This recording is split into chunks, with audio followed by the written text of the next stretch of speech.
¿Qué tal? Gracias por estar de nuevo en un video más. Hoy estoy esperando precisamente a una persona. Es una entrevista que había buscado desde hace tiempo. Afortunadamente ya se pudieron concretar las cosas para poder entrevistar a esta persona. Es una plática muy interesante y más por tratarse de quién se trata. Es un exagente de la DEA que nos va a revelar cosas que no se habían dicho antes. Él trabajó en México durante años y participó activamente en la persecución específicamente de los miembros del grupo de los Zetas, ahora desaparecido. Él ayudó mucho en algunas de las detenciones y por esa interesante razón yo lo estuve buscando. Él ya está retirado, pero está dispuesto a darnos esta entrevista. Y precisamente ahí viene, se trata de Leo Silva, quien nos va a dar esta entrevista esta noche. Leo, ¿cómo estás? Hey, ¿cómo Bienvenido. estamos? Pues muchas gracias. Muchas gracias por el tiempo y por la entrevista. No, es un placer siempre. Le decía a nuestra audiencia que es una entrevista que yo estaba esperando desde hace mucho tiempo. Claro. Porque tienes muchas cosas que contarnos sobre toda esa experiencia que has tenido en tu paso por las fuerzas del orden de los Estados Unidos y bien interesante tu paso por México y por diferentes ciudades de ahí. Primero que nada, Leo, me gustaría que me platicaras un poco cómo es que cómo es que te convertiste en agente de la DEA. ¿Lo pensaste desde niño? ¿Querías ser policía? ¿Cómo fue todo este proceso? Es una historia media chistosa porque yo no entré al colegio, a la universidad aquí en Brownsville para ser agente de la DEA. Mi intención fue ser maestro de inglés. A mí siempre me ha gustado la literatura y leer, es algo que me enseñó mi mamá. Entonces, siempre me ha gustado leer la literatura y yo fui al colegio a estudiar eso. Y quería estudiar eso también porque había mucha gente en Brownsville que no manejaban bien el inglés. Y yo quería hacer mi parte y enseñar a esos niños, a esa gente que no manejaban bien el inglés, para que se involucraran mejor en la vida, en la sociedad, aquí en Texas y en Estados Unidos. Entonces yo estudié los primeros 2 años literatura y mi mamá trabajaba en un bufete de abogados. Y su compañera estaba casada con un señor que era agente de la DEA. Y él me empezó a reclutar, porque en ese entonces, estamos hablando de los años 80, 84, 85. El flujo de drogas cambió, la estrategia cambió. Los colombianos estaban mandando cocaína, cargas de cocaína a Miami, a Florida. Y pues en aquel entonces los esfuerzos del gobierno estaban incautando muchas drogas, muchísima droga. Y cambiaron los colombianos su estrategia. Empezaron a entrar por México. Y pues en ese tiempo yo era estudiante, yo no sabía, ¿no? Eran los tiempos de Pablo Escobar, ¿correcto? Pablo Escobar, y pues aquí en el Valle pues era Juan García Ábrego. Entonces empiezan a traficar toda esta droga a través de México. Cantidades grandes. Se hacen socios de los mexicanos. Sí, bueno, como yo tengo entendido, el Juan García Ábrego se asoció con el cartel de Cali. Entonces, él recibía sus cargamentos del cartel de Cali. Estamos hablando de toneladas, no 1 kilo, 2 toneladas grandes. Para un contexto, Juan García Ábrego, un legendario narcotraficante, fundador de lo que ahora es el Cártel del Golfo, originario de Matamoros, sobrino de don Juan N. Guerra, que era el cacique contrabandista de whisky de la ciudad de Matamoros. Es correcto, ¿no? Es correcto, así es. Y él funda este cártel que empieza a crecer, que fue de los primeros llamados cárteles, ¿no? Era una organización delictiva. Claro que sí. Cuando se empiezan a llamar cárteles, ¿no? Entonces se asocian y la droga empieza a pasar a través de México, ¿no? Entonces la DEA, como ellos cambiaron su estrategia, la DEA también tenía que cambiar su estrategia. Y querían reclutar agentes bilingües, hispanos, que podían trabajar aquí en la frontera, no nomás en Texas, pero Arizona y California y todas esas partes, Nuevo México, para poder combatir esta nueva estrategia de los colombianos y los cárteles mexicanos. Y en ese entonces pues me empezó a reclutar el señor. Y ya como para el 85 fue cuando secuestraron a la gente camarena. Y ahí sí estuve fascinado con lo que es la DEA y la historia de la gente camarena. Y ya cambié yo en mi mente lo que quería hacer. Entonces sí acabé con mi estudio de ser maestro de inglés. Acabé esa carrera. Pero puse mi solicitud para agente de la DEA. y me aceptaron. Es un proceso muy largo, se tomó más de un año. Y fui a la academia y así empezó. Entonces, saliendo de la academia, mi primer puesto fue aquí en McAllen, McAllen, Texas. Sí. Ahora, también me habías contado que de niño tenías una fascinación por este mundo porque trabajabas en un restaurante en donde ahí iban los capos locales de Tamaulipas, ¿no? Claro, en aquellos tiempos, en los años 80, yo tenía como 15 años, estamos hablando de los años 80, 79, por ahí. Trabajé de lo que es busboy, asistente de los meseros grandes, que sí. Entonces, en aquellos tiempos había un lugar que se llamaba Fort Brown Resort, que estaba al cruzar el puente de Matamoros y Brownsville, de unas 2 cuadras de ahí del puente. Y en aquellos tiempos, ese club, ese restaurante era el más popular del Valle de Texas. Y mucha gente venía de todas partes de Estados Unidos, de Texas, de México. Incluso el señor García Ábrego y sus socios, toda esa gente llegaban ahí.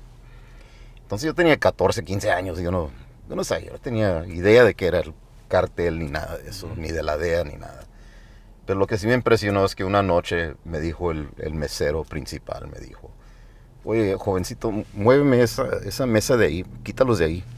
Y yo le dije, a unos clientes. Unos clientes que estaban sentados, apenas habían llegado y habían ordenado sus tragos y todo. Le dije, ¿cómo? No entiendo. No, pues quítalos de ahí, siéntalos en otra parte. Le digo, pero ¿cómo? O sea, se acaban de sentar. Yo tenía 15 años, ¿cómo le voy a decir a esa gente? Claro.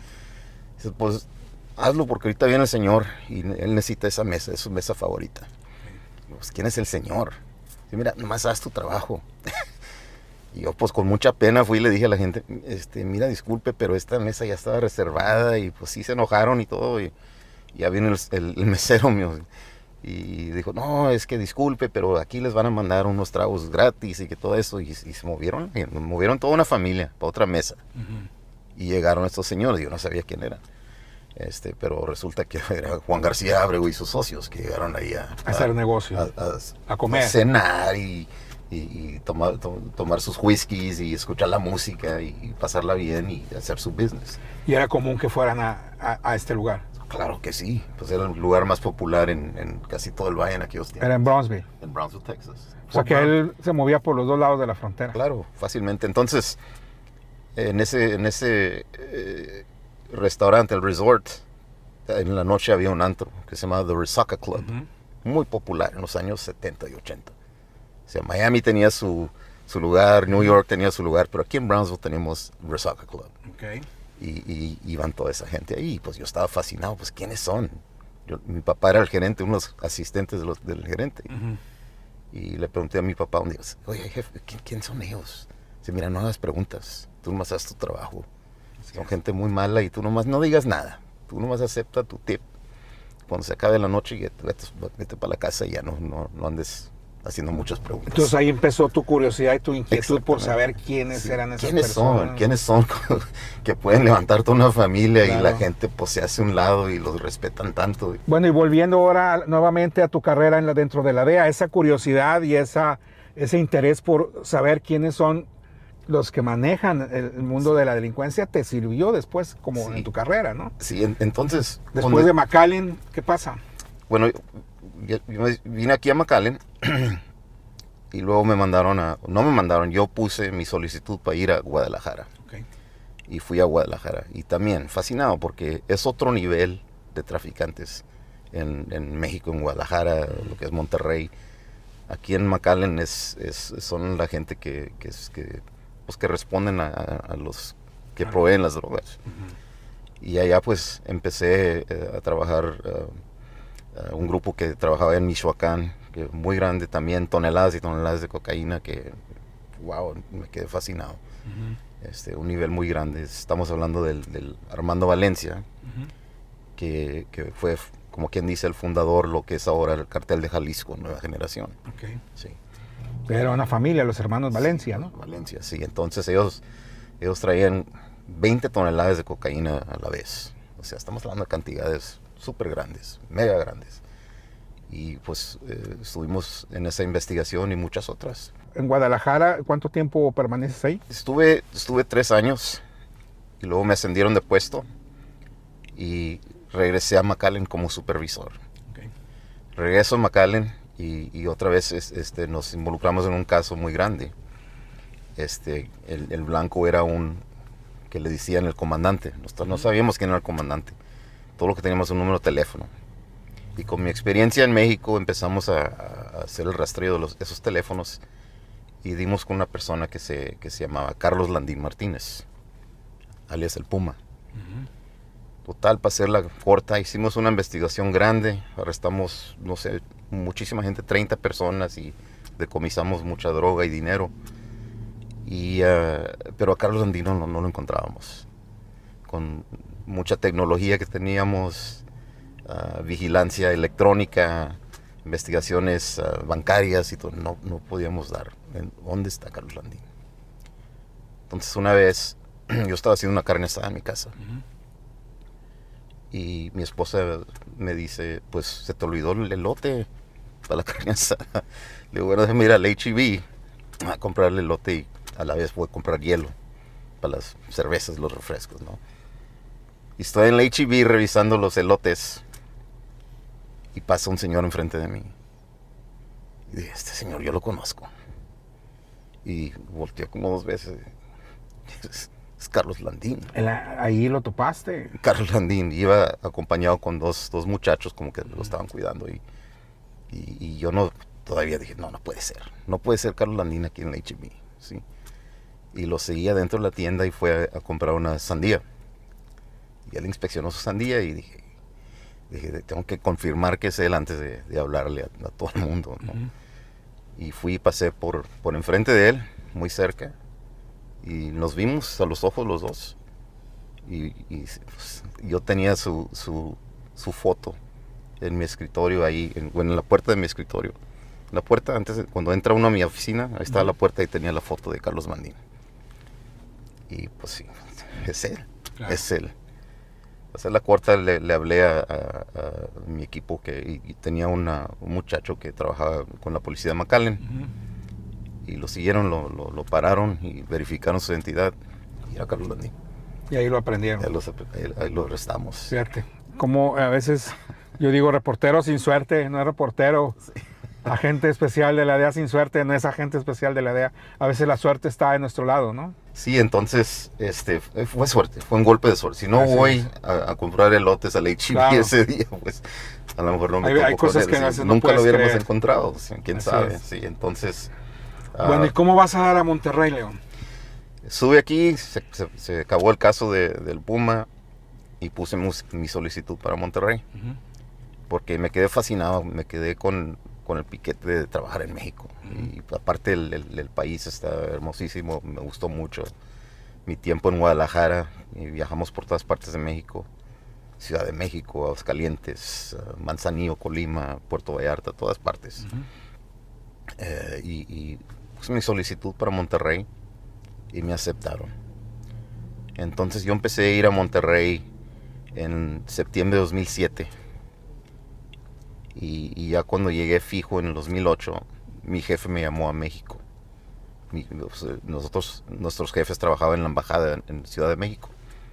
Y yo fui para allá y tuve una reunión con mis jefes y me dijo, mira, Leo, tu meta cuando estés ahí en Monterrey es enfocarte en los líderes de los Zetas. Específicamente con Miguel Treviño, el Z-40. Ok, esa es tu misión, son tus órdenes. Go get 'em. Entonces, eso fue mi enfoque cuando estuve en Monterrey. Y a pocos meses de llegar a Monterrey, pasó un incidente que cambió toda la estrategia que teníamos ahí en Monterrey, de la DEA, con nuestra búsqueda de los Zetas, de los líderes. Lanzaron una granada al consulado americano ahí en Monterrey. Fue en octubre de 2008. Y eso empezó a desarrollar muchos operativos en contra de los Zetas Ustedes como agentes y incluso el personal diplomático, ¿cómo se sintieron el hecho de ser atacados en su sede diplomática, en su territorio, básicamente, ¿no? Obviamente siempre había habido cierto respeto por parte de los capos de antaño, y entonces un ataque directo como esto cambia las reglas del juego. ¿Cómo se sintieron ustedes en ese momento, no? Claro, generó muchísimo miedo dentro de lo que es el consulado, porque no nomás éramos DEA y FBI y ATF en el consulado, pero habían otros trabajadores desde el Departamento del Estado, gente que trabajan en el Departamento de Visas y Servicios a Ciudadanos Americanos, y muchos departamentos adentro del consulado que no están acostumbrados a ver esto, o sea, tiroteos y granadas y eso, o sea, nosotros tampoco, pero estamos mentalmente entrenados un poquito más fuerte que ellos, ¿no? Y entonces generó un miedo, muchísimo miedo en el consulado y la comunidad americana, y fue unos tiempos muy que pasó mucha ansiedad. ¿Ustedes estaban ahí en el edificio? ¿Fue en la noche? El ataque ocurrió en la noche. En la noche. Gracias a Dios que no había nadie. Estaban los guardias. Si no me falla, ¿fueron 2 granadas o fue una? Fueron dos. Dos. Una sí estalló y la otra... Y la otra no. La Recuerdo otra un poco... no le sacaron el pin. Okay. Yo creo que tuvieron miedo, se desesperaron y no le pudieron sacar el pin y nomás la aventaron así. Recuerdo un poco ese ataque porque en esa época yo la viví de lado como periodista. Yeah. Yo estaba en Televisa Monterrey, me tocó toda esa época que fue, por cierto, una época muy difícil, Leo, ¿no? Sí. Fue una época de mucha violencia, ¿no? Sí, bueno, y si yo me acuerdo bien, pasó el ataque con el consulado y como al mes pasó el de Televisa. Así y nosotros fuimos ahí a darle apoyo a la policía y a Televisa y todo lo que ustedes necesitaban. Yo me acuerdo en ese tiempo, yo fui a Televisa a apoyar ahí a los que estaban investigando ese caso. Lo que investigaron ustedes como agentes de la DEA de esos atentados, en aquel entonces públicamente se dijo que había sido el mismo autor intelectual y material, y todo iba encaminado a una persona.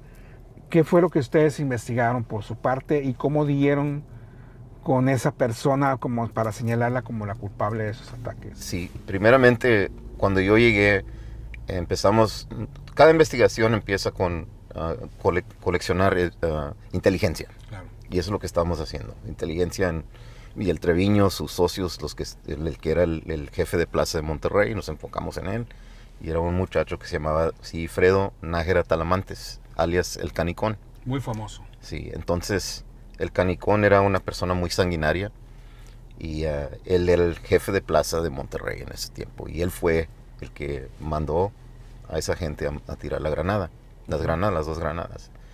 Entonces ya teníamos mucha inteligencia recaudada sobre el Canicón. Y nos llegó, después del ataque, nos llegaron más inteligencia indicando que él fue el responsable. Y como ya habíamos coleccionado toda la inteligencia sobre dónde se quedaba y dónde tenía una bodega y eso, pues el siguiente día decidimos, vamos a organizar un equipo y vamos a catear las casas. Y nos unimos con un equipo de grupo de operaciones especiales de la Policía Federal, GOPES, vinieron de la Ciudad de México. Un equipo eran como 40 agentes que vinieron a hacer ese trabajo con nosotros. Y fuimos a una bodega que era de Canicón, y en esa bodega encontramos como, si me acuerdo bien, eran como 9 toneladas de marihuana y como 16 granadas más. Y esas granadas todas venían con un número de serie. Y nuestro experto en ese tiempo de explosivos de ATF determinó que 2 de las granadas que nos aventaron nosotros estaban en el mismo bloque. O sea, faltaba estas 2 granadas en el número de serie que estaban ahí, que eran siguientes, como 1, 2, 3, y faltaba el 4. Ahí estaba la evidencia de que de ahí se había salido ese artefacto explosivo. Exactamente. Ahora, ¿el ataque en Televisa también estaba ligado al Canicón? Exactamente. Sí, en ese tiempo lo que nos dijeron a nosotros fue que por programar notas malas sobre los Zetas, o sea, y no querían la publicidad negativa, sí. Entonces, por eso fue ese ataque. Eso es lo que nos dijeron a nosotros. Ahora, en esa época había una lucha, una guerra por la plaza, como le dicen. ¿Fue en esa época que el cártel de Sinaloa estaba peleando con los Zetas o fue después esto? O... No, eso fue antes. Antes. Fue antes, sí. En esa época entonces los Zetas ya habían tomado el control del estado. Tenían todo el control del estado y todo lo que es el noreste de México, lo que es Nuevo León, Tamaulipas, Coahuila, ya tenían control de toda esa área. Ahora, el Canicón, el autor de esos atentados, ¿qué rango tenía dentro de la organización? ¿Él era el jefe de Nuevo León? ¿O? Era el jefe de Nuevo León, era el jefe regional de los Zetas y él era el encargado de Nuevo León, Tamaulipas y Coahuila. ¿Cómo lo detienen finalmente? O sea, me imagino que con toda esa investigación y ese ataque a los Estados Unidos era un objetivo prioritario para ustedes, ¿no? Exactamente. Entonces, cuando hicimos el cateo con la bodega, habíamos identificado una casa donde se quedaba. Llegamos a la bodega, fueron a la casa, los Gópez, y ahora acompañado de Sedena. Y fueron a esa casa y nomás cuando empezaron a llegar a la casa era una colonia que se llama Colonia Country, allá en Monterrey. Y entraron a la colonia y empezó el tiroteo. Empezaron a tirarle el equipo de nosotros. Afortunadamente no hubo heridos. Pues el equipo respondió y el Canicón tenía una camioneta blindada en el coche, en la cochera. Y entonces él salió de esa cochera, tumbó la puerta de la cochera y se fue. Y se hizo un tiroteo grande y una ¿cómo se llama?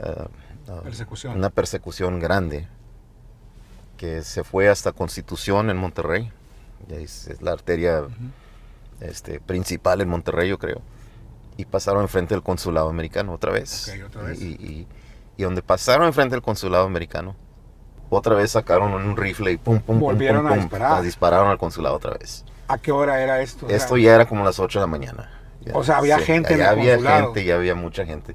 Causó un pánico extremo ahí en el ¿Tú consulado. estabas en el operativo o estabas en el consulado? No, ya había regresado y ya estaba Consulado. explicándole a mi jefe que habíamos encontrado en la bodega. ¿Y eso escucharon la detonación? Sí, los tiros, pum, pum, pum, pum, pum, y se hizo un caos ahí. ¿Qué pasó adentro? Pues, en el consulado tiene una alarma que se llama el Duck and Cover Drill. Y cuando hay un ataque, pues uno se tiene que esconder bajo su escritorio. Hay un protocolo. Sí, entonces sonaron la alarma y nosotros como policías y protectores del consulado, pues fuimos a la puerta principal armados para protegernos. Sabíamos si iban a querer entrar al consulado ahora o aventar más granadas y no sé qué. Y yo y un compañero del FBI fuimos a la puerta principal. Y en ese tiempo estaba un señor, yo me acuerdo, nunca se me va a olvidar esto. Un señor, escuchando la alarma y todo, siguió caminando y tenía una chamarra con las dos manos adentro de la chamarra. Y yo tenía una R15 y lo estaba apuntando, yo estaba listo. Y mi compañero del FBI me estaba dando instrucciones. Y dice, cuidado con las manos, cuidado con las manos. Y yo pensando, pues yo no sé si tiene una granada en las bolsas o no sé qué tiene, no sabía, yo nomás estaba listo. Y al fin el señor con las manos de la bolsa y no tenía nada. Dice, no, es que tengo mi cita de visas. Se le ocurrió ir en el peor momento, ¿no? Oye, no escuchas la alarma, claro. O sea. y pues se estaba así, digo, de disparar al pobre señor y pues yo no. Ahora, el Canicón en la persecución logra escapar. Logra escapar. ¿Y luego cómo lo vuelven a seguir la pista? Duró 6 meses. 6 meses escondido, se fue para Coahuila. Okay. Y seguimos con inteligencia. Bueno, déjame retrasar un poquito. Después de ese incidente, como participó Sedena en el cateo contra la casa de Canicón, los Zetas empezaron a tomar venganza contra Sedena. Entonces ellos esperaban afuera de la base militar ahí en Monterrey. Y cuando un soldado agarraba tiempo libre, lo levantaban, lo llevaban, lo torturaban y lo mataban. Mataron a 9 soldados. Y entonces ya el pleito no nada más era con nosotros, ahora era con Sedena. Mataron a 9 soldados, los degollaron y los tiraron ahí en el río Santa Catarina. Aquí vamos a hacer una pausa, Leo, porque te quiero preguntar, ¿por qué tenían ese poder de hacer cosas en contra de las autoridades como el ejército, como el consuelo de Estados Unidos, o sea, ¿de dónde agarraban todo ese poder e impunidad, ¿no? Tenían todo, yo recuerdo que era como una complicidad de todas las corporaciones, ¿no? Yo creo que, no sé qué pensaban, y ahorita yo sé que fue su peor error de ellos, tácticamente o estratégicamente, porque uno nunca puede atacar a los Estados Unidos sí, y pensar que nos vamos a quedar con las manos cruzadas, ¿no?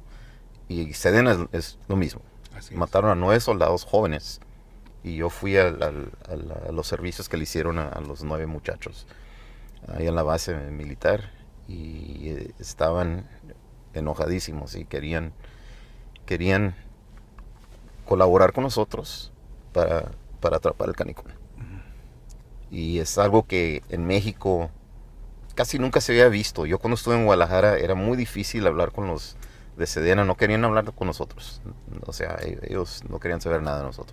Y cuando nos unimos aquí en Monterrey es algo que no se había visto previamente. Y fue un avance en la lucha en contra de las drogas, especialmente en Monterrey. Claro. Sí. ¿Qué pasa después de esto? ¿Lo ubican en Coahuila? Lo ubicamos en Coahuila. Sedena mandó un equipo especial y lo aprendieron allá en Coahuila. Hubo un operativo, llegan y lo detienen. Sí, con la inteligencia. Fue en Saltillo, ¿verdad? Es correcto. Saltillo, Coahuila. Afuera de Saltillo, sí. Entonces, la inteligencia siempre es algo muy simple. El canicón había rentado una casa y hacían unas fiestas grandes.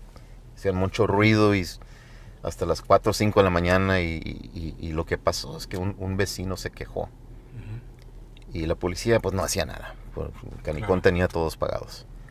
Además participaban en las fiestas ellos. Y el vecino se le puso a hablar a Sedena. Dice, oye, pues tengo esta gente aquí. Y pues ya hicieron un poquito de investigación y pues era el canicón. Entonces hicieron una vigilancia. Y en ese tiempo él se fue a quién sabe dónde agarrar la parranda. Y llegó como a las 5 de la mañana. Y lo dejaron, confirmaron que era él primero. Lo dejaron un ratito y entraron.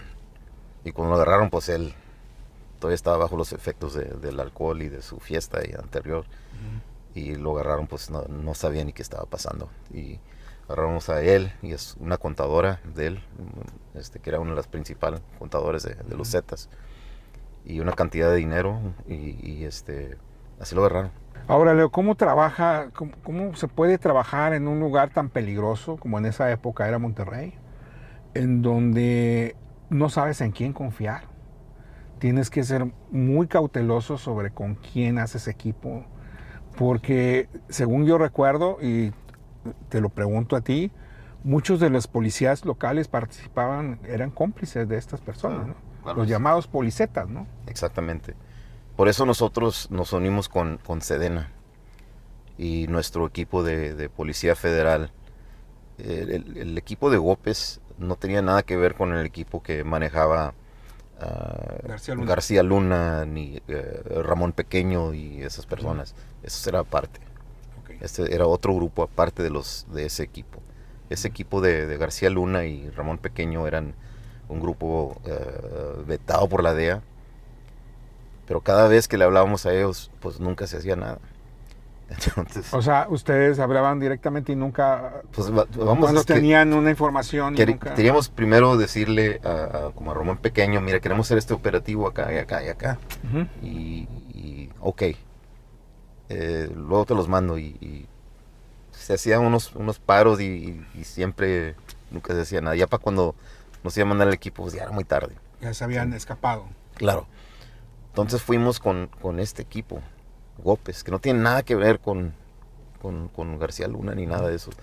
Y nos fuimos con ellos. Con ellos trabajaban de cerca. Y tuvimos unos éxitos ahí con ellos. Y tienes que saber exactamente con quién trabajar. No trabajamos con los policías locales. Eran Sedena, los Gópez de Policía Federal y al fin trabajamos con Semar. Y nomás a ellos los teníamos confianza. Ahora, hay esta persona que era quien llevaba a cabo, era el jefe de plaza de Nuevo León, pero el objetivo era bien claro, a ti te lo habían dicho, no era Miguel Treviño. ¿Cómo sigue la investigación para dar con la cabeza? O sea... Sí, nosotros sabíamos que no íbamos a poder atrapar a Miguel Treviño de un día al otro. iba a ser un esfuerzo muy grande y se iba a tomar tiempo. Y pues tiempo teníamos tiempo y tomó 5 años. 5 años y poco a poquito, yo le decía a mi equipo siempre, es una montaña, la vamos cortando un poquito hasta que llegamos hasta arriba, ¿no? Ahora, en ese tiempo, Miguel Treviño era el número 2 de la organización de los Zetas, ¿no? El número 1 era Lascano. Claro. Pero ¿por qué había más interés en Miguel Treviño que en Lascano? Porque Miguel Treviño mandó matar a uno de nuestros compañeros de la Policía Federal antes de que yo llegara. Uno que estaba muy cercano a nosotros y muy cercano a nuestra gente allá en Ciudad de México. Y por eso era el enfoque.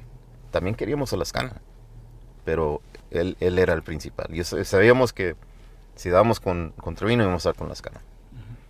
Y lo que pasó es que hicimos un operativo con los Gopes en contra de Lascano, como en 2008, como en diciembre de 2008, y se escapó. De pura chiripada. ¿Dónde fue ese operativo? Ese fue en San Luis Potosí. Okay. Ahí se escapó. Se escapó y se metió en las montañas y ahí se quedó. Y se escapó, le llamó a Miguel Treviño que le viniera a rescatar.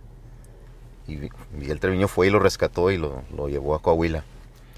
Pero nunca quedó igual Lascano. Se quedó muy paranoico, creía que todo el mundo lo iban a traicionar. Y ya como en ese tiempo como que accedió más poder a Miguel Treviño. Y se empezó como a retirar de la operación. Sí, él nomás estaba en las sombras, dirigiendo, pero de las sombras. Y Treviño era el que tomó la cara de lo que eran los Zetas. Y él fue entonces la mano dura y el que decía quién vive o quién no vive o qué precio está el kilo de coca este momento. Y por eso ya entonces hubo más enfoque en contra con el Treviño. Ahora en Nuevo León detienen al Canicón y se lo llevan al penal de máxima seguridad, incluso fue vecino de la celda del Chapo Guzmán. ¿Y cómo termina el Canicón? El Canicón, según, le dio un infarto en la prisión, después de que, como un mes, o menos de un mes de que escapó el Chapo Guzmán, quien era su vecino de celdas. Un mes después falleció el Canicón, según un infarto, pero nunca se confirmó eso. ¿Ustedes como DEA lo creyeron esto? Sí, bueno, sí, se confirmó la muerte, pero no se confirmó de qué fue la causa. Okay. Sí, entonces, bueno, pues uno menos. Así es. Así es. ¿Y luego qué pasa en Nuevo León? ¿Quién se queda o cómo transcurre la...? Hubo una serie de muchos que tomaron el lugar de Canicón. Hubo unos hermanos que llaman los Goris, que los Goris, uno del Tiburón, bastantes que llegó un tiempo donde cada vez que nombraban a un nuevo jefe de plaza, decía, oye, pues no, en verdad no quiero este puesto porque pues me va a agarrar Sedeno, me va a agarrar Semar y en verdad no querían tomar el puesto, pero si Miguel Treviño te dice, tú vas a estar ahí, lo tienes que hacer, sí.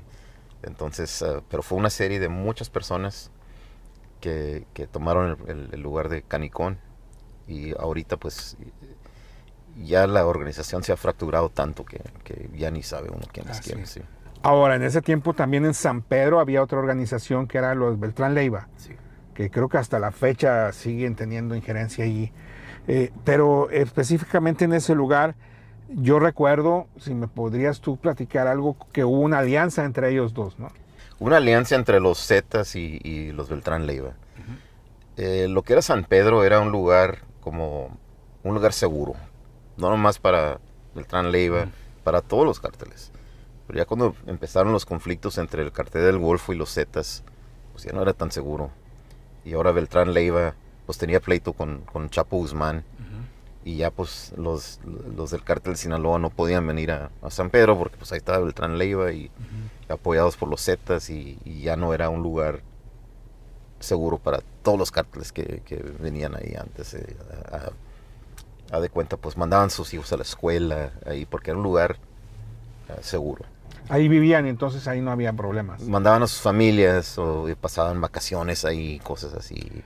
Ahora, háblame un poco de esta parte en que los Zetas se dividen del cártel del Golfo. Los Zetas era, según tengo entendido, era el brazo operativo de Cárdenas Guillén, o Ciel Cárdenas Guillén. Sí. Y luego se separan cuando lo meten a él a la cárcel, ¿no? Sí, poco después de que lo metieron a la cárcel, pues los Zetas continuaron operando con el cartel del Golfo.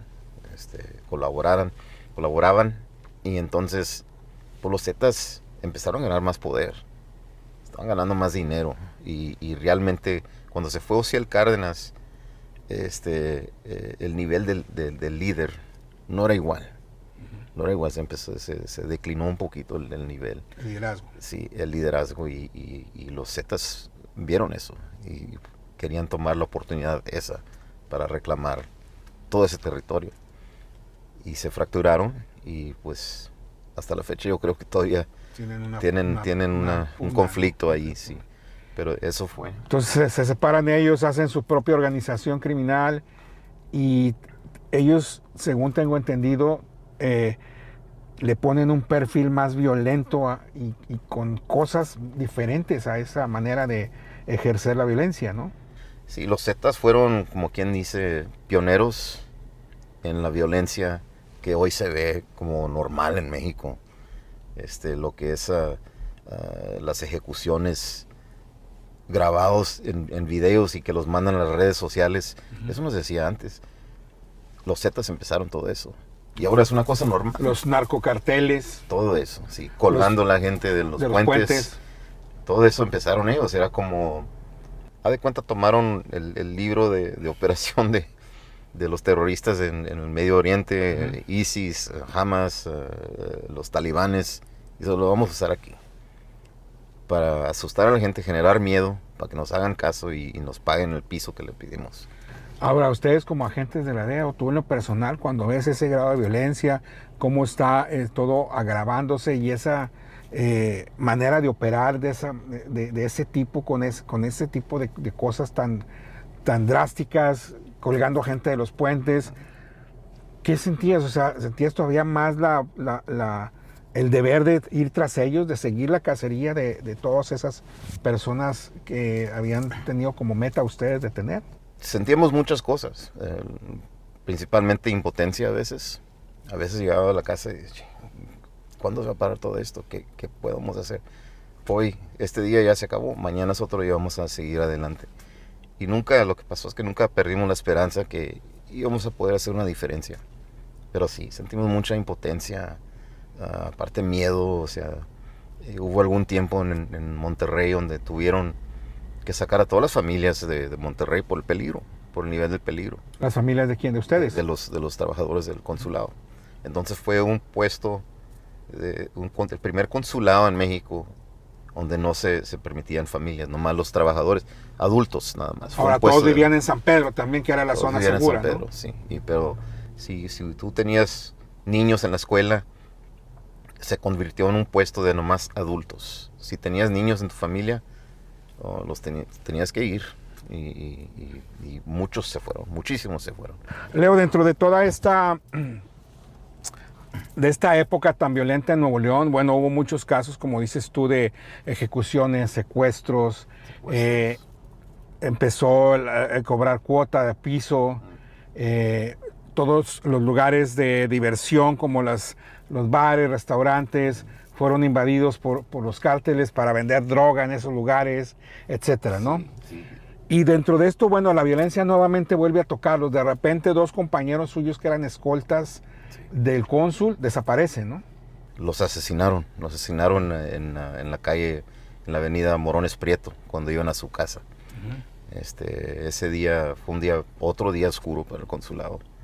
Hemos pasado pues el ataque de las granadas, el tiroteo al edificio, ya habían sacado todas las familias, o sea, cosa tras cosa estaba pasando en el consulado y luego nos pasó esto.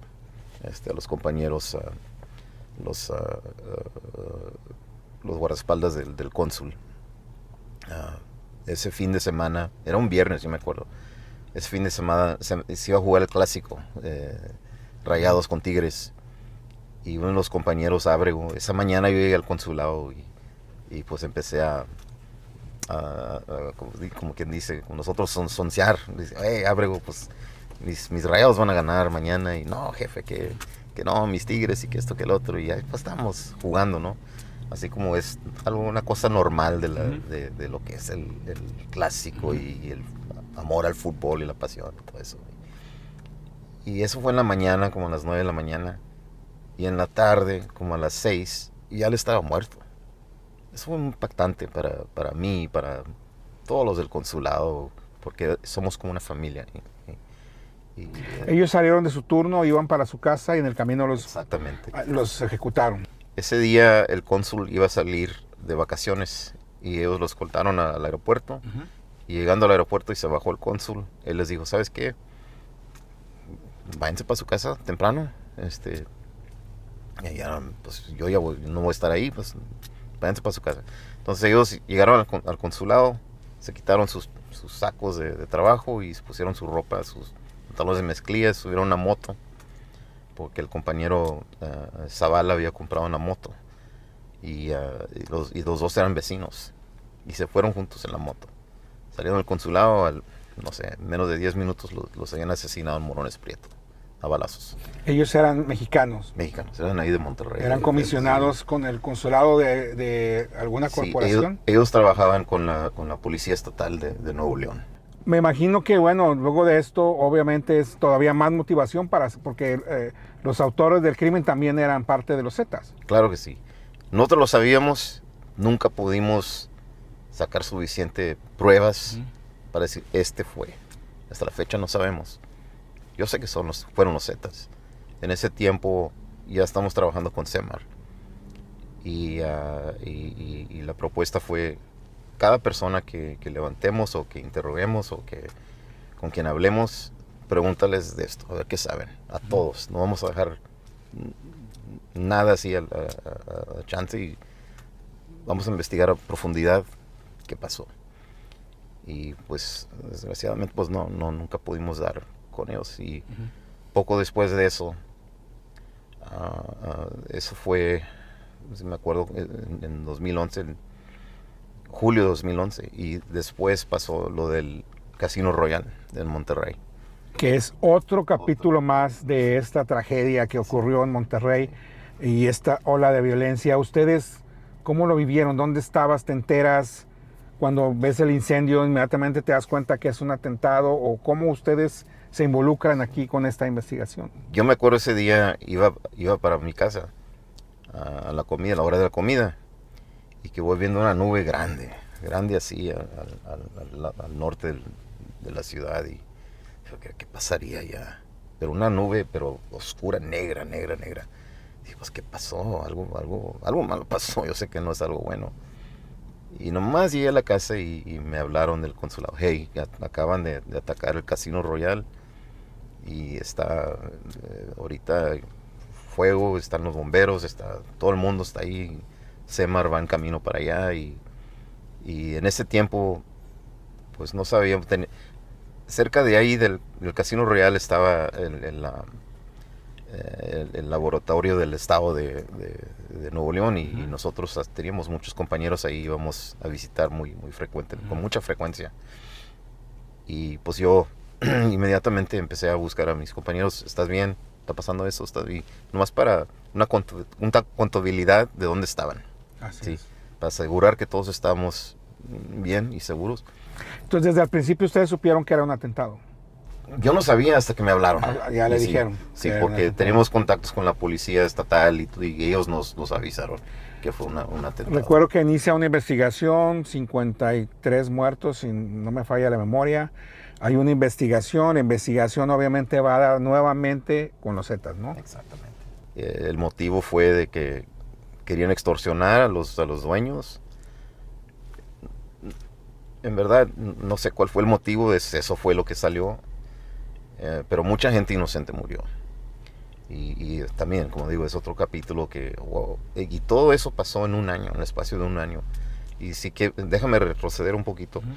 Pasó lo de los compañeros del consulado de Ábrego y Zavala, Casino Real. Pero antes de eso pasó el asesinato de Jaime Zapata. Así es. El agente de ICE. Y el Víctor Ávila, que es un compañero, un amigo mío, pasó eso en febrero. Y luego pasó lo de los compañeros de Ábrego y Zavala. Y luego el Casino Royal. Fue un año muy, muy difícil. Lo de los compañeros venían de Ciudad de México hacia Nuevo Laredo, si no tengo... hacia Iban, Laredo, Texas, ¿no? sí, iban a venir a San Luis Potosí a reunirse con otros agentes de ICE para hacer un intercambio de equipo que se necesitaba en México. Y ya recogieron el equipo. Cuando iban a regresar a México, los emboscaron los Zetas. Y en ese ataque pues, murió Jaime Zapata y Víctor Ávila sufrió unas heridas. Corrió con mucha suerte mi amigo Víctor, que sobrevivió a ese ataque y lo sacamos de San Luis y lo llevamos a Texas. Pero sí, ese es otro momento difícil que pasamos ahí a causa de los Zetas. Ahora, ustedes, al ver, regresando nuevamente a lo del Casino Royal, esta tragedia, tanta muerte, ya más civiles afectados, yo recuerdo, no sé si tú también lo percibiste o cómo lo viste desde tu lado, que el gobierno dijo, tenemos que hacer algo, ¿no? Ya no se puede tolerar más, y entonces hay un cambio en la política del Estado, ¿no?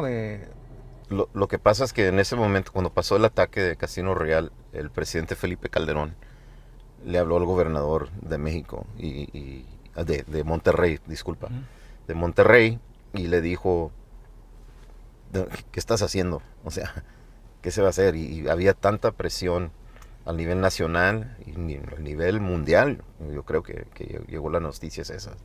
Tanta presión que ellos tenían que hacer algo. O sea, porque todo el mundo, estaban bajo el ojo de todo el mundo. ¿Qué vas a hacer? Sí investigaron bien y dieron con las personas que fueron responsables. Fueron detenidas, ¿no? Sí, exactamente. Y bueno, a raíz de eso empieza un poco ya la presión sobre los Zetas, ¿no? La persecución más fuerte. Más fuerte contra el Miguel Treviño. Ajá. Entonces, en ese tiempo, pues, Treviño tenía la Policía Federal, Sedena, Semar, tenía Chapo Guzmán, el cartel de Sinaloa, que todos lo andaban buscando. Lo querían, todo el mundo. Sí, todo el mundo lo andaba buscando. FBI, DEA, todo el mundo. Y tenía un precio de 5 millones por su captura. ¿Sí? Y pues ya se le fue cerrando el mundo. Hasta que ya en 2013, al fin lo capturaron Semar, el equipo de Semar, con inteligencia de Estados Unidos, y dieron con él afuera de Coahuila. Recuérdame un poco, ¿fue un enfrentamiento para detenerlo o...? Todos pensábamos que iba a llegar a ese punto, a ese nivel de que Miguel Treviño no se va a dejar ir fácil. Va a haber, el equipo estaba preparado por un enfrentamiento contra él. Pero al fin de las cuentas no se disparó ni una bala. Él solo se dio por vencido. ¿Recuerdas dónde estaba o cómo fue que lo detuvieron? Estaba en una camioneta y llegó la inteligencia. En ese tiempo nosotros ya le habíamos pasado la investigación a lo que son los U.S. Marshals. Los U.S. Marshals es un equipo aquí en Estados Unidos que son legendarios, especialmente para buscar prófugos, y tienen un dicho que siempre agarran a su blanco. We always get our man. Y les pasamos la investigación a ellos porque nosotros empezamos a enfocarnos en otra cosa en aquellos tiempos, y ellos con Sedena, con el equipo de Sedena, en un helicóptero del Black Hawk, lo pararon en medio de la carretera, enfrente de la camioneta de Miguel Treviño, y ahí lo atraparon. ¿No llevaba muchas escoltas? Ya parece, si me acuerdo bien, eran dos. Todos se rindieron. Sí, y se rindieron todos, y de hecho él tenía una bolsa grande, de esas que usan los militares grandes, con $2 millones, y se los ofreció a los de Sedena, al equipo de Sedena, y no, pues no, lo aprendieron y ya. Finalmente fue a la cárcel. Sí, exactamente. Ahora, aquí tengo una duda, no sé si tú me puedas disipar esa duda, porque muchos nos preguntamos en ese tiempo. Cuando a él lo detienen, se lo llevan los militares, sí. Y luego hay un video en donde él viene acompañado, escoltado por los militares, sí. Pero no está esposado. Sí. Y es un factor muy diferente. Yo digo que fue como un mensaje, no sé, no lo puedo interpretar hasta la fecha. Ajá. Porque siempre todos los capos grandes que han detenido, incluso están esposados de pies y manos o están sometidos, Sí. y él iba caminando como si nada.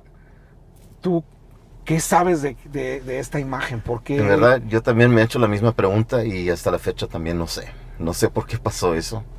No sé por qué lo dejaron hacer eso.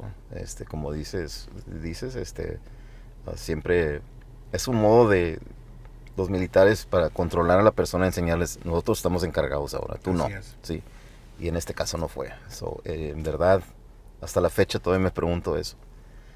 Pero afortunadamente hace como 2 semanas, 3 semanas, lo vimos esposado aquí en Estados Unidos. Y eso fue un gran logro para todo el equipo de la DEA, FBI, ATF, todos los marshals que nos ayudaron, Así es. Sedena y Semar, Policía Federal, todos esos que nos ayudaron en ese esfuerzo para capturar el Miguel. Antes de eso está la aprehensión de Lasca, ¿no? El Lasca es sorprendido también en Coahuila, ¿no? Sí. ¿Cómo fue eso? Bueno, es lo que me contaron a mí. Yo no estaba presente en ese tiempo, ni sabíamos, no había un operativo planeado en contra del Lasca. Ellos me dicen que recibieron un informe que habían personas armadas. Cuando digo ellos, estoy hablando de Semar. Que recibieron un informe que habían personas armadas. Semar es la Marina. Sí, Semar, sí. Y fueron a responder a ese llamado, ¿no? Y durante esas personas estaba el Lasca. Entre esas personas estaba el Lascano, Heriberto Lascano, y se hizo un tiroteo y lo abatieron. Lo batieron. Sí. Entonces, no fue un operativo planeado con inteligencia que hemos recibido nosotros. Fue como algo de coincidencia, como se dice. Corrígeme si estoy mal, se robaron el cadáver de él, Exactamente. ¿verdad? Sí. Fueron a la funeraria y desapareció, ¿no? Los Zetas entraron y se robaron el cadáver. Pero antes de que hicieran eso, Hubo fotos, ¿no? hubo fotos y le tomaron un ejemplar de ADN. Y así se pudo confirmar que sí fue el Lascano. Nunca volvió a aparecer el cadáver. No, no. Y no es la primera vez que los Zetas hacían eso. En otras ocasiones también los compañeros que habían abatido en enfrentamientos se llevaban los cuerpos. Claro. Por X razón, no sé. Pero sí, en varias ocasiones han hecho eso.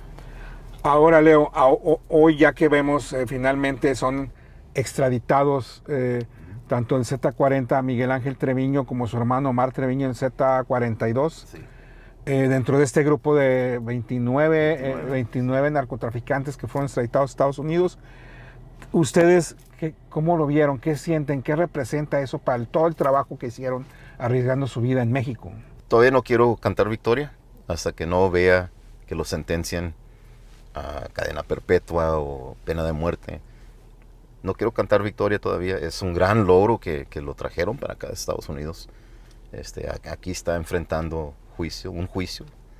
Va a enfrentar un juicio y pues tenemos evidencia suficiente que yo creo que se va a llevar a cabo a un veredicto de culpable. Leo, ahora que estos dos delincuentes se encuentran en la cárcel en los Estados Unidos, tanto en Z40 como en Z42, el hecho de llevarlos a juicio, llevar a una culpabilidad y tener una condena dentro de la justicia de los Estados Unidos, sería como rendirle honor y tributo a las personas que fallecieron en estas investigaciones y que tú me has contado que fueron víctimas de ellos, ¿no? Claro que sí. Para mí es un gran ejemplo de la justicia.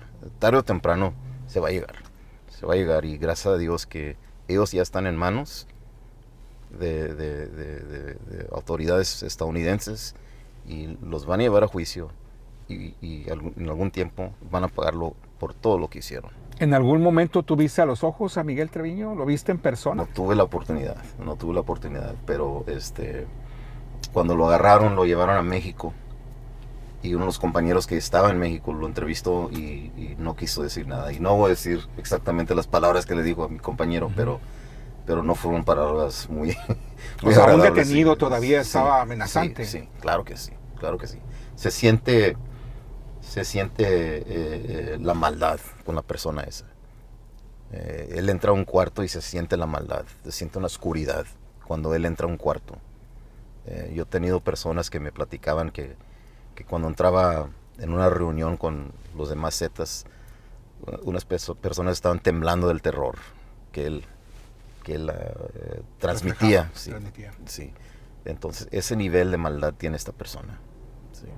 Ahora, ¿tienes pensado ir a las audiencias, al juicio en alguna ocasión? Si Dios quiere, queremos participar en el juicio y ir a ver y estar ahí presente para a ver cómo sale el juicio, si acaso llega a ese nivel.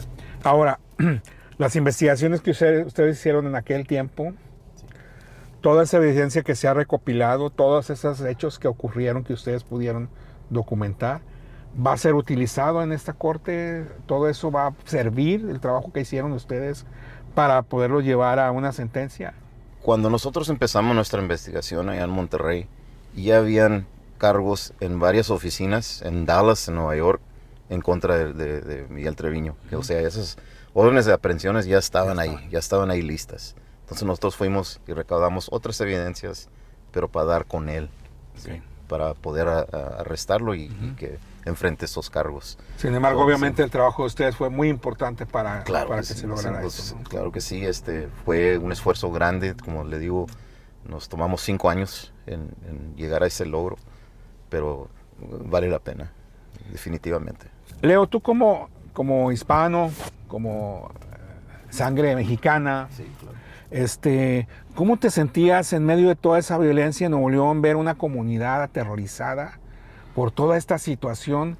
Tú en lo personal, ¿cómo palpabas todo esto y cómo podías superarlo, no? Le da a uno mucho coraje ver a mis amigos, las familias de ellos que están aterrorizados por estas personas. Y yo, como policía, siempre se siente uno como protector, ¿no? Y yo sentía que tenía que hacer algo. Todos los días, eso era lo que me motivaba a mí para salir a hacer el trabajo, ¿sí? Por más impotencia que se sentía, sabíamos que teníamos que hacer algo. No nos podíamos quedar en la oficina sentados. Y teníamos que tomar acción, aunque sea un poquito. Este día fue un poquito. Al rato vamos a subir hasta la cima de la montaña, ¿no? Así es. Y poco a poquito eso fue nuestra meta, ¿sí? Y nuestra mentalidad, pues, para llegar a esa meta. Finalmente, ¿te gustó Monterrey? Me encantó Monterrey. ¿Cuánto tiempo estuviste en Monterrey? 7 años estuve en Monterrey. 7 años, sí, bastante sí. tiempo. Sí, aparte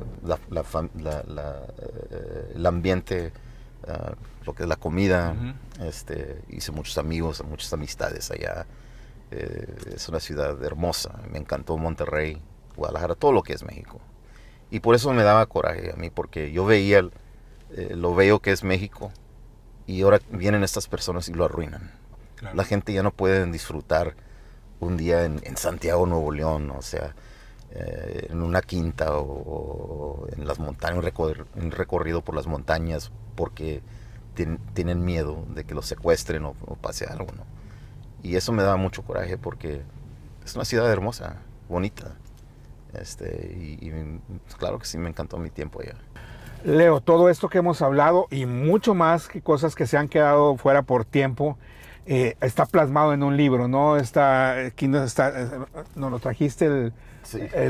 Z, Reino del Terror, se llama el libro, ¿no? Claro, Reino del Terror. Ahora, nace la idea de plasmar todas esas vivencias por escrito para dejar un testimonio, ¿no? Claro, y para también, hay muchas personas aquí en Estados Unidos que no tienen ninguna idea de lo que está pasando en México, o quiénes son los Zetas o el Cartel del Golfo. De hecho, muchos amigos que tengo aquí que son de Iowa, que son de Kansas, de Wisconsin, no tenían ninguna idea de lo que estaba pasando allá. Y eso sirvió para abrirle los ojos de lo que está pasando en México, lo que pasa. Y aparte de eso, pues sí, es como dejar un legado, para, no nada más para mi familia, pero los compañeros, Abreu y Zavala, claro, que es Jaime Zapata y muchas otras personas que perdieron sus vidas necesariamente por estas personas. Ahora aquí está el libro. Yo, porque viví en Monterrey como periodista en esa época, sé que fue cierto, pero parece una novela de terror, de tantas cosas que narras aquí, de testimonios de testigos, de sobrevivientes que habían sido secuestrados, de cosas horribles que pasaron ahí y que están plasmadas. Mi pregunta es para todo nuestro público hispano, para toda nuestra gente en México, en Latinoamérica. ¿Cuándo va a salir esta edición en español? Bueno, de hecho ahorita están en eso, están traduciendo lo que es el libro a español y si Dios quiere, para mayo ya están en el mercado en español para que la gente lo disfrute, la gente de México, de toda Latinoamérica lo disfrute y sepa lo que está pasando ahí lo que pasó en México en esa época. Leo, muchas gracias por la entrevista. A ti, muchas gracias. Un placer. Sí. Nos vemos en el próximo video. Muchas gracias por acompañarnos. No olviden suscribirse y darle like a este video, compartirlo si les gustó, para poder seguir dialogando y poder seguirles llevando contenido de esta naturaleza directamente hasta sus pantallas, hasta sus celulares. Suscríbanse por favor y bueno, nos vemos en el próximo video.